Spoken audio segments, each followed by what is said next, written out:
Charlotte awoke to a gray and drizzly morning. She stretched her legs until her toes poked up on the other side of the thick comforter. The red numbers on the alarm clock read 8:42. It was time for coffee, and it was time for another day in this era, which she had decided to call the rest of her life. Fun. Standing at the kitchen counter, Charlotte brewed a large pot of coffee and checked her email. Since it was early November, the majority of her current work was for next spring, summer, and early fall, wedding season on Martha's Vineyard. As an event and wedding coordinator, November meant time to think, to breathe. Since Jason's death, she hadn't been particularly into the whole time to think thing. If anything, she needed more to fill her mind with.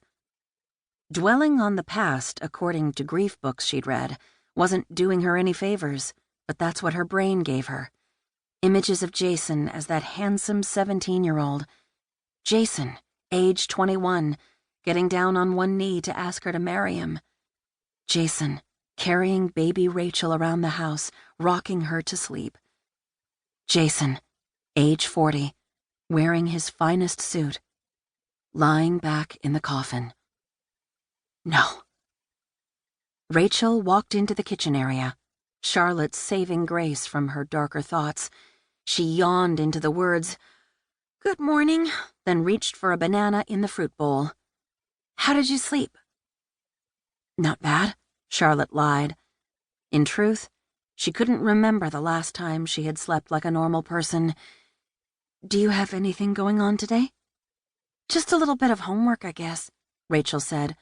"Oh, and Abby and Gail asked if they could come over, and I kind of said yes." "What time?"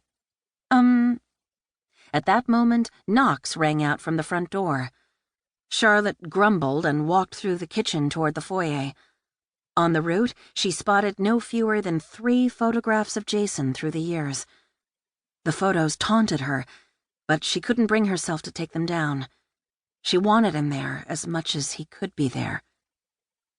When Charlotte opened the door that drizzly morning, she found her dear 15-year-old nieces, Abby and Gail, along with their mother, Claire, Charlotte's younger sister. Claire lifted a gorgeous bouquet skyward and said, "Do you have any coffee? I'm dying." "All right. Everyone come in," Charlotte said, heaving a sigh and moving aside to allow them to walk in. The girls scampered in and hugged Rachel, then collapsed at the kitchen table and began the first of what would surely be a number of hours of gossip. Charlotte leaned forward, hugging Claire.